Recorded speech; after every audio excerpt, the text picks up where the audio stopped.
אני ליטבק, אני חסיד, אני ברסלב, אני ספרדי, אבל כולנו בני המלך, כולם אחים, אחים אהובים. אוי אוי אוי אוי, הנה מה טוב, אוי ומנועים, אוי אוי אוי אוי שבס אחים, יום יבוכן, אוי אוי אוי אוי, הנה מה טוב, אוי ומנועים, אוי אוי אוי אוי שבס אחים, יום יבוכן. כולנו בני ישראל, כולנו נויסנים ג'וין הלוקל, אוי אוי אוי אוי, הנה מטריים. Good Shabbos! How are you, my holy sisters and brothers? I should say Guten Erev Shabbos. We're so excited. Shabbos is almost here. How are you doing? How are you feeling? Are you excited? Is the weather decent by you? We've got a very nice day here in LA. Let's light up the darkness. That was Joey Newcomb singing his song, B'nai HaMelech, Children of the King. He's saying, Ani Litvak, right? I'm a Litvak, I'm a Chassid, I'm a this, I'm a that, but we're all children of the King. Who is with us as we get together to do a little learning on a Friday? Yehudit in South Carolina, John in Maine, Sharon in New Jersey, Bill in Missouri, Belle in Texas, Guy in Dayton, Paul in Chicago, Melissa in Great Neck, John in Sedona, Lucy in Minneapolis, Gordo in Scotland, checking in from across the pond. Great to have you, Gordo. Nancy in North Carolina, PK in Colorado, and Yehudit loves the music. Lynn in North Texas over on the YouTube side. Welcome, everybody. Where are we holding? This is Daf Kaf, page 20, here in Tractate Rosh Hashana. We're still working our way through chapter 1 and our discussion of Mishnah number 3 in chapter 1. We started talking about yesterday, he who controls the calendar controls history. So much of the sages, exerting influence over the calendar. Now, when the sages do it, it's not to augment their authority or their power. It's to sort of help all of us stay in a Torah mindset and a Torah life as much as possible, with some help from the calendar. Now, something we've talked about a few times is the leap month, right? The lunar calendar, the Hebrew calendar is a lunar calendar. And so the days are either 29 or 30 days long. They don't add up to 365. So every second or third year, we add a whole month. Which month gets added? It's a second Adar, the month before Nisan, the month which Adar contains Purim, and then Nisan contains Passover. When we add a leap month of Adar, it's second Adar is the added month, but Purim is actually celebrated in second Adar. And this has various rippling effects on the rest of the calendar. And that's what we're learning about today. Rav Nachman raised an objection from what was taught in a Mishnah. We're right at the bottom of the B side of page 19 and about to go to page 20. Rav Nachman raised an objection from what was taught in a Mishnah. Witnesses who saw the new moon may desecrate Shabbos for the fixing of the new moon of 2 months. Only 2 months of the whole year may the witnesses desecrate Shabbos. So recall we're talking about ancient Israel, when the calendar was not set in advance, and witnesses came before the Sanhedrin in Jerusalem to testify that they had seen the very small sliver of the new moon, the new waxing moon, telling them that a new month had begun. The Sanhedrin cross-examines those witnesses, and as we'll see, it can be quite a cross-examination. And then they determine that, okay, the new month has begun. Then the court sanctifies the new month. And then we talked about yesterday, the messengers would go out to make sure that the rest of the country and the diaspora had heard that the new month had begun. Right? It's an amazing thing that you don't know in advance which day is going to be the first day of the month. It's going to be one of 2 days, but then, for the rest of the month and the month after that, etc., it's a different day on which the holidays are going to fall, a different day on which a festival is going to fall, a different day that requires fasting or rest or cooking or preparation, and they need to know when it happened. Now, in terms of the witnesses desecrating Shabbos, what does that mean? Well, it means that, for example, if they had to go a certain distance in order to see the moon, because there was clouds over Jerusalem, and they had to go out sort of outside the area of the clouds, and then come back and testify about it, we've learned a bunch of times that on Shabbos, in the absence of an Erev, or outside the Erev, you have a limit how far you can walk, 2,000 cubits. Walking further than that would be a desecration of Shabbos. However, it was going to be permitted just for the witnesses to do that because it was overriding importance, at least on some months of the year, to know that the month had begun on time. That's what we're talking about now. So Rav Nachman is going to raise an objection to what's already been said about how and when we add a second month of Adar. And he says, witnesses who saw the new moon may desecrate Shabbos in order to come and testify before the Sanhedrin, but only during 2 months of the year, for the month of Nisan and for the month of Tishrei, the month of Passover and the month of Rosh Hashana, due to the important festivals that occur in those months.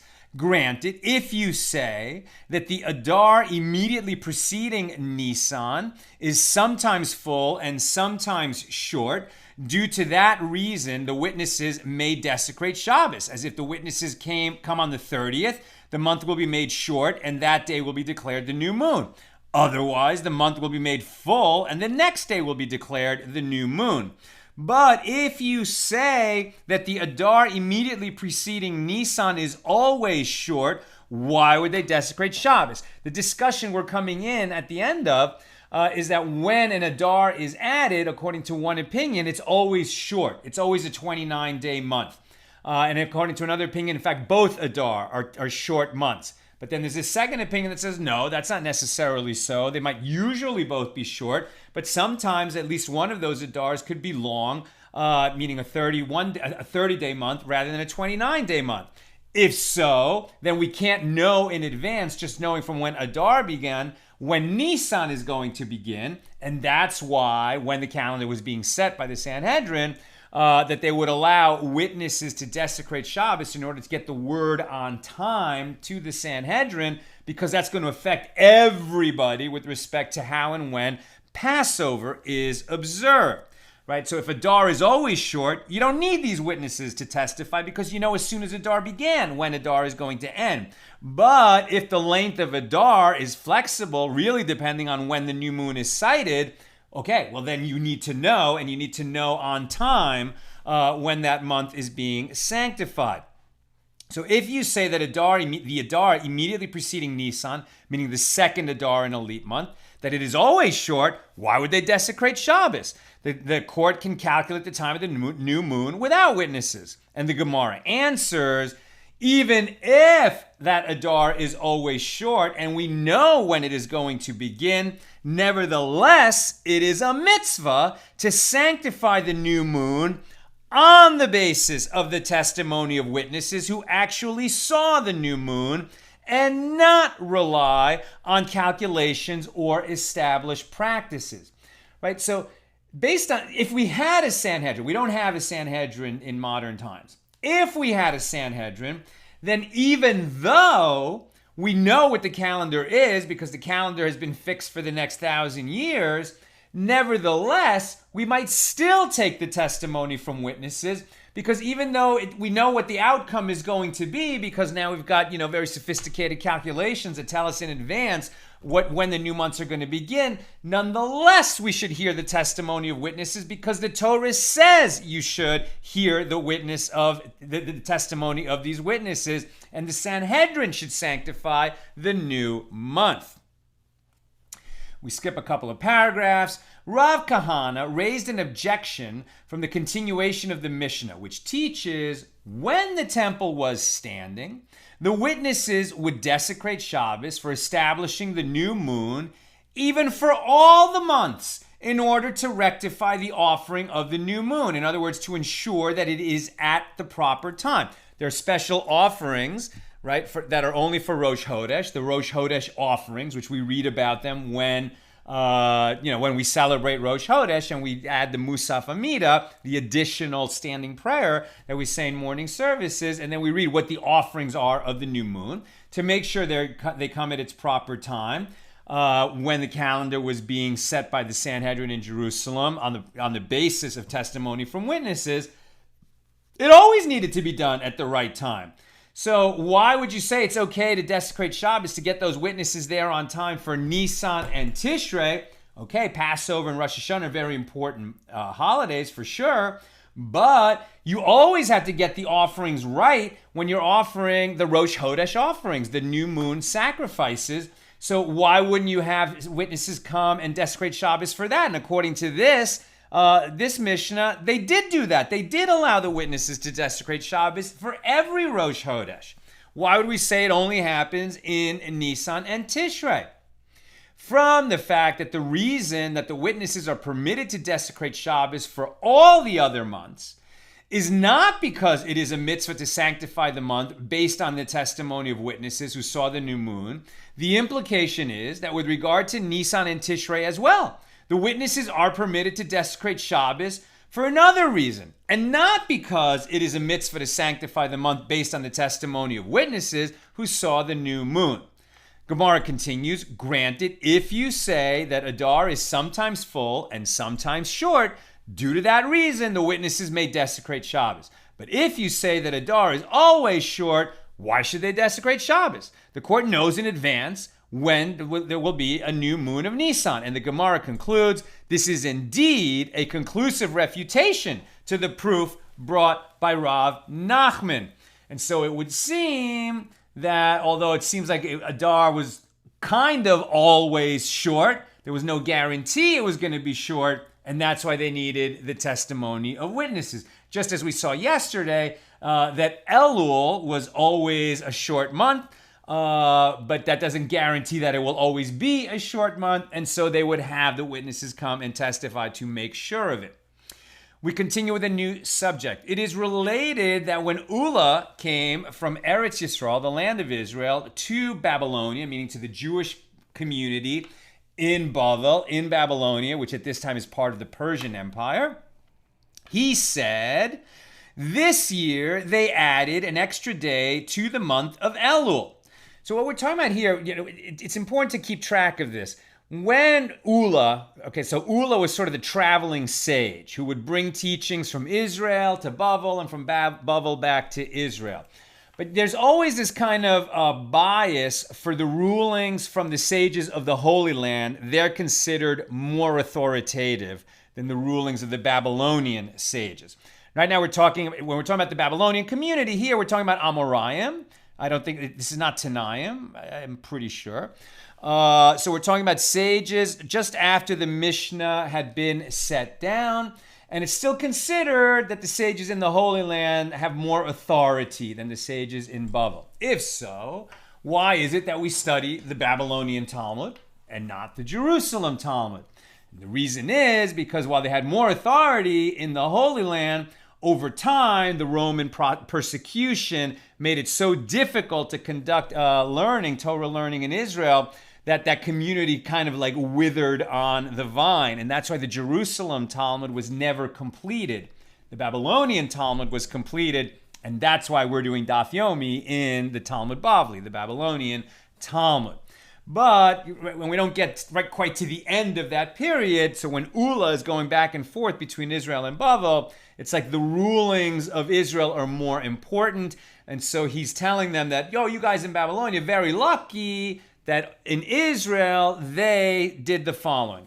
When Ula came from Eretz Yisrael to Bavel, he said, this year they added an extra day to the month of Elul.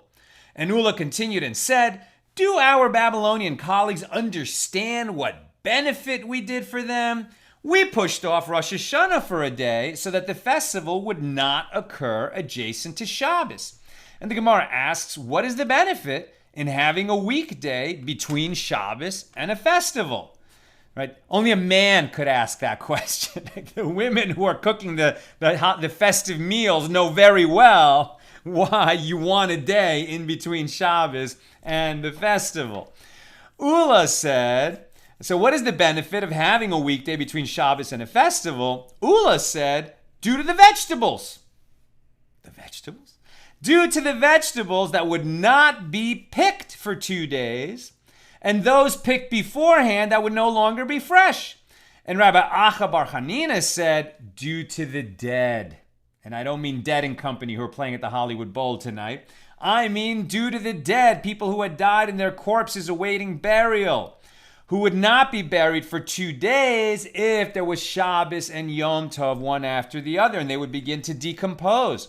And the Gemara asks, what is the practical difference between these two concerns? And the Gemara answers, the practical difference between them is in the case where Yom Kippur occurs directly after Shabbos. According to the one who said that the reason is due to the dead that would go unburied for 2 days, the court adds an extra day to Elul so that Yom Kippur will not occur on Sunday. But according to the one who said that the reason is due to the vegetables that would not be fresh, there's no need to add an extra day to Elul. When would he require the vegetables? Only in the evening after Yom Kippur, since we're fasting all day on Yom Kippur and we're not picking vegetables for sure. And if Yom Kippur falls on Sunday, he can go out in the evening after the fast and bring in some fresh vegetables. And Gemara asks, but according to the one who says that the reason is due to vegetables, the court should still make Elul full due to the dead, as this is also an important consideration. Rather, the practical difference between them is with regard to the case where the festival of Rosh Hashana occurs adjacent to Shabbos, either before it or after it. According to the one who said that the reason is due to the vegetables that would wither, the court adds an extra day to Elul. But according to the one who said that the reason is due to the dead, the corpses that would go unburied, there's no reason to make Elul full, because on a festival it is possible to arrange that the dead be buried by non-Jews. And the Gemara asks, but according to the one who said that the reason is due to the dead that won't be buried, the court should still add an extra day to Elul due to the vegetables. And the Gemara answers, according to him, this is not an important consideration because it is possible to soak the withered vegetables in hot water and thereby restore their freshness. Maybe what they mean is, it's possible to soak the vegetables in hot water and make cooked vegetables. And they'll still be edible, though they won't be so fresh. The Gemara asks, if so, what is different about those who live in Babylonia and those who live in Eretz Yisrael? Why did Ula specifically say that adding an extra day to Elul was beneficial to us in Babylonia? It was beneficial to them as well in the land of Israel. And the Gemara answers, for us in Babylonia, the weather is very hot, and so vegetables wither and corpses decompose quickly. But for them in the land of Israel, the weather is not as hot, and vegetables and corpses can be kept for 2 days. Right? That Babylonian community, that's over by the Tigris-Euphrates River, southeast of the land of Israel. We're talking about, I need to look at the map to really get it, but I mean, we're talking some very hot areas, okay, very hot. New subject. It was taught above that for various reasons, a month can have an extra day added, even if the new moon was seen on the night before the 30th. Meaning that it should have been a 29-day month, and then the next month begins on the 30th day. That's what the moon says, right? In other words, the moon was there, the witnesses saw it, so they should begin the new month. But for various policy reasons, like you don't want Rosh Hashanah to end up adjacent to Shabbos, they might add an extra day at a certain point. What about that? Is that legal? Is that okay according to Torah law?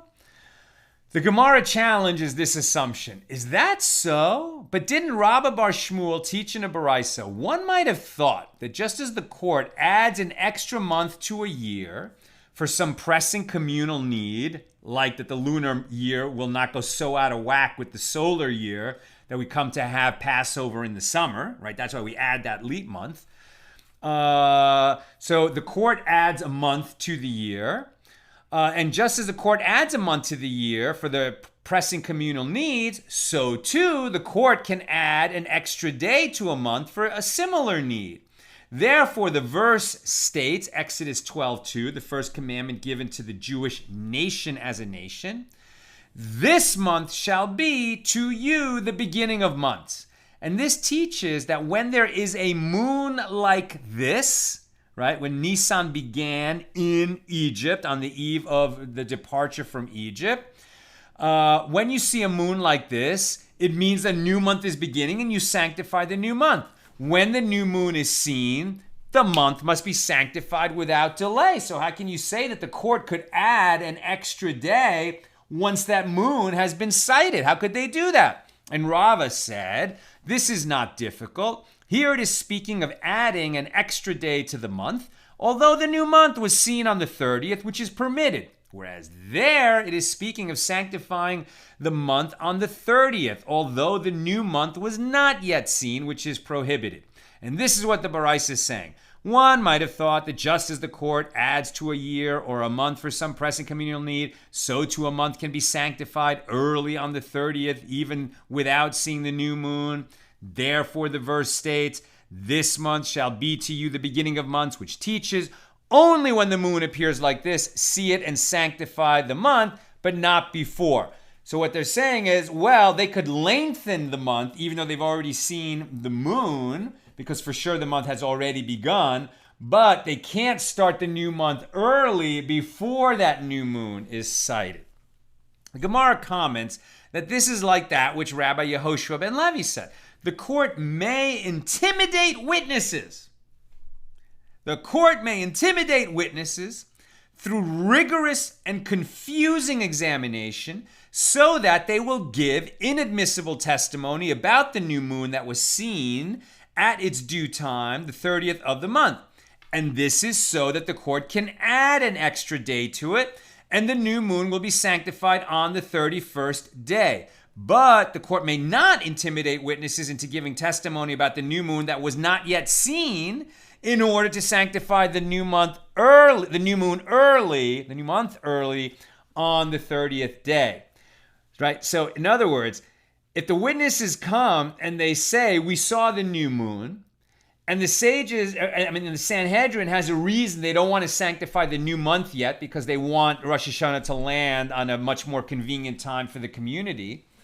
They don't say, well, you saw the moon, but we're going to add an extra day to the month anyway because we have pressing policy needs.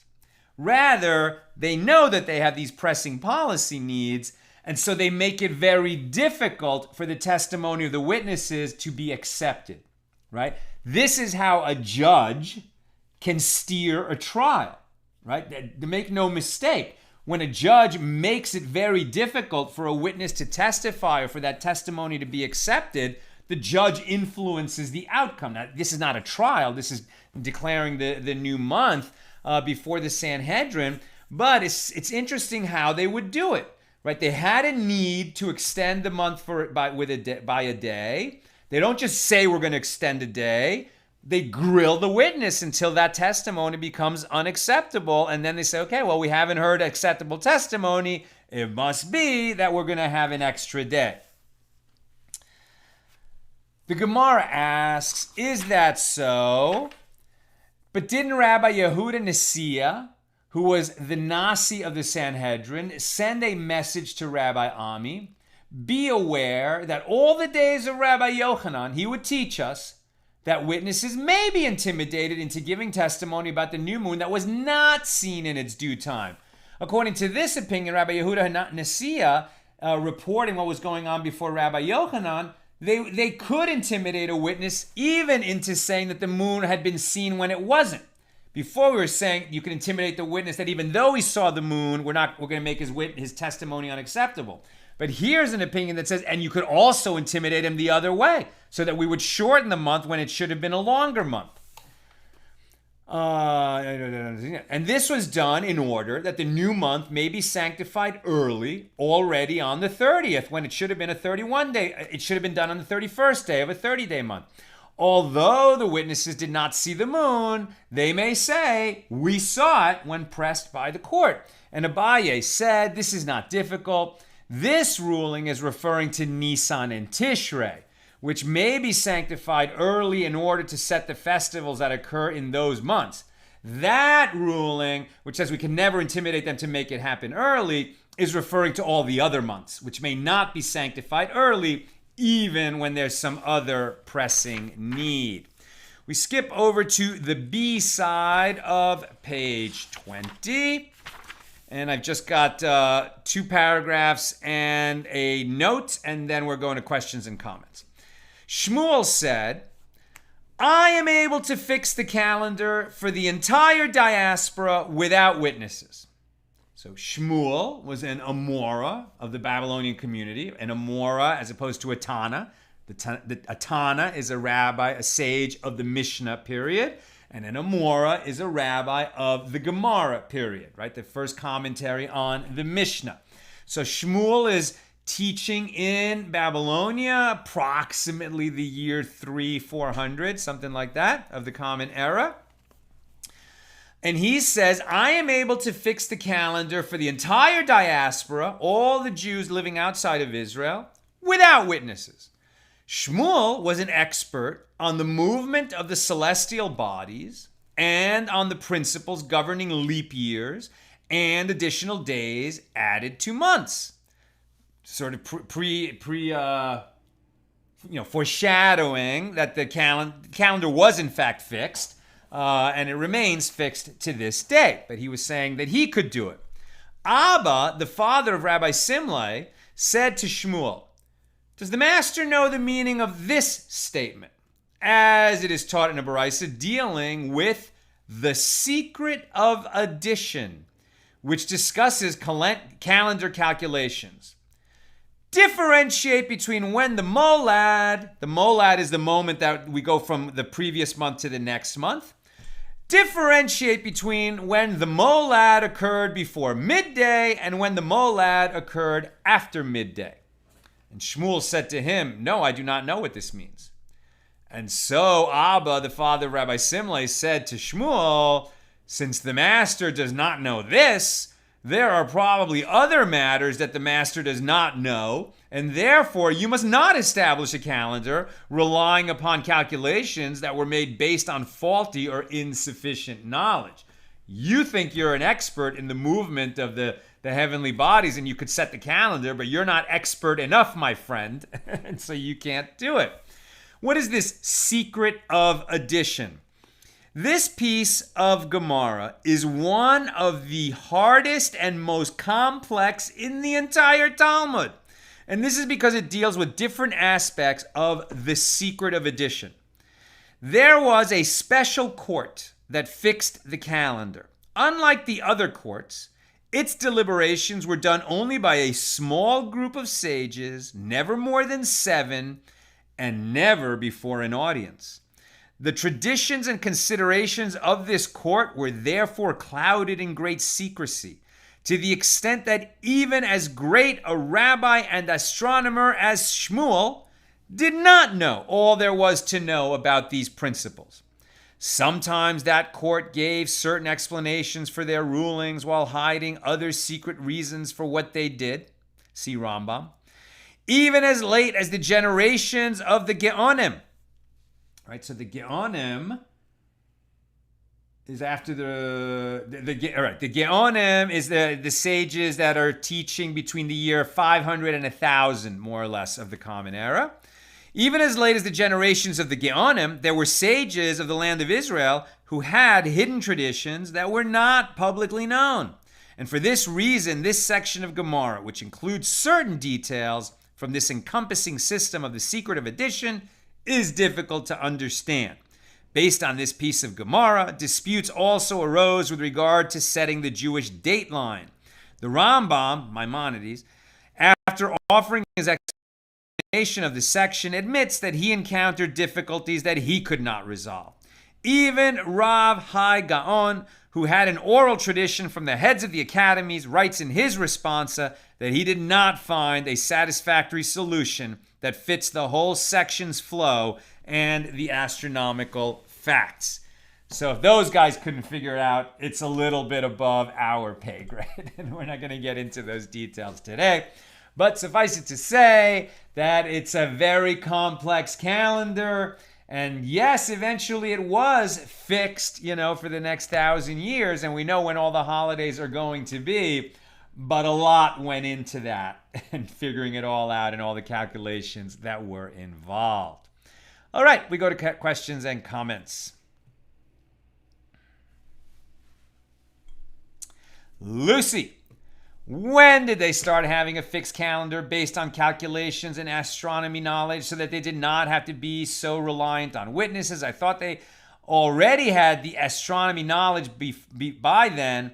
Or did they have the astronomy knowledge but change the length of the month sometimes for practical reasons? Right, they did have the astronomical knowledge. They could have fixed the calendar much earlier, but it is a mitzvah to hear the testimony of witnesses. So, I think they were still hearing the testimony of witnesses as long as the temple was standing. Once the temple came down, then they had a real question. Right? So there was a Sanhedrin for some time after the second temple was destroyed because Rabbi Yochanan ben Zakkai moved the Sanhedrin to Yavne, right? But Yavne really became an academy of learning, and now the sages were really involved in this project of sort of codifying the Mishna and figuring out what Judaism was going to look like in the absence of a temple and the offerings brought in the temple and the Sanhedrin hearing testimony from witnesses, etc. And at a certain point, they fixed the calendar. Now, when did that actually happen? It was done by Hillel, not Hillel the Older, the famous Hillel, who said, I could teach the whole Torah standing on one foot. That which is hateful to you, do not do to your fellow. The rest is commentary. Now go and learn. Very famous saying of Hillel. That's not the Hillel who set the calendar. Hillel the Younger calendar. Let's see if I can get this really fast. Okay. Hillel II, known as Hillel the Nasi or simply as Hillel, he was an Amora of the 5th generation in the land of Israel. He is traditionally regarded as the creator of the modern fixed Jewish calendar, and this tradition first appears in a responsum of Rav Hai Gaon, which was written in the year 992, cited by Rabbi Abraham Bar Chiya in his Sefer HaIbur, written in 1123. And the citation explicitly refers to the year that this event happened, which corresponds to approximately the year 358 or 9 of the Common Era. So the calendar, the Jewish calendar, was fixed in about the year 359 of the Common Era, right? So about 1,700 years ago, a little less. Since then, it's been totally predictable. So it's interesting that it wasn't fixed. The temple was destroyed in the second temple in about the year 70. So we had about 290 years without a temple, and they were still taking testimony from witnesses. And that's why Ula was saying to them in the Babylonian community, you're so lucky that we fixed, that we added a day to Elul so that Rosh Hashana would not fall in a bad way for you guys. What matters is not so much the luck of the added day. What matters is they were still setting the calendar at that late date in Israel. So it was still being done, and the predictable calendar not until about the year 358. And Sharon, why would anybody want to be a witness if they make it so onerous? Well, they only make it onerous when they don't want to accept that testimony.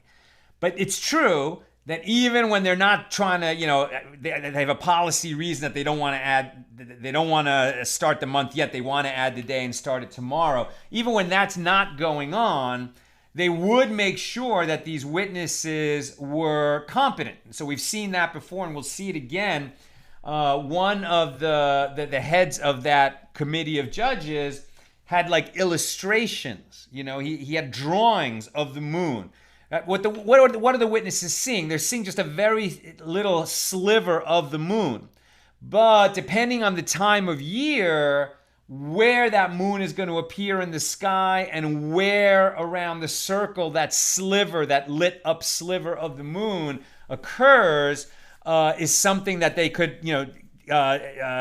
cross-examine the witnesses about that to make sure that it wasn't just witnesses who had their own reason for wanting the calendar to advance a day, and that they were in fact competent to report what they saw, and that they saw what is really necessary to see in order to sanctify the new moon, to determine that a new month has begun. So they would make sure that the witnesses saw what they say they saw, and that's why they had to ask them all these questions. So in answering your question, Sharon, why would anybody submit to being grilled when they're just trying to do a good deed on behalf of the community? I think maybe the way to look at it is, they're performing the mitzvah of bringing testimony about the moon. And, the part of that process is being examined. So, they're able to fulfill that important mitzvah that not everyone gets a chance to do. And they accept that in doing it, they will be examined carefully to make sure everything is done right. It's, there's lots of procedures in public life that are going to require more formality than we have just when friends get together, and we all accept that those formalities are necessary for the benefit of the public. That's what I've got for us today. With God's help, we'll be together again tomorrow night. Motzi Shabbos. It's getting earlier and earlier. It's very, very sane. We're able to do the Saturday night class. I should be able to get up there by 8 o'clock, or even certainly by 8 p.m. Pacific. I think I'll be able to do that. And just a heads up, no class on Sunday. There won't be class Sunday. I've got a conflict. But there will be class tomorrow night at the end of Shabbos, approximately 8 p.m. Pacific. Have a great and rejuvenating and restful and uplifting Shabbos.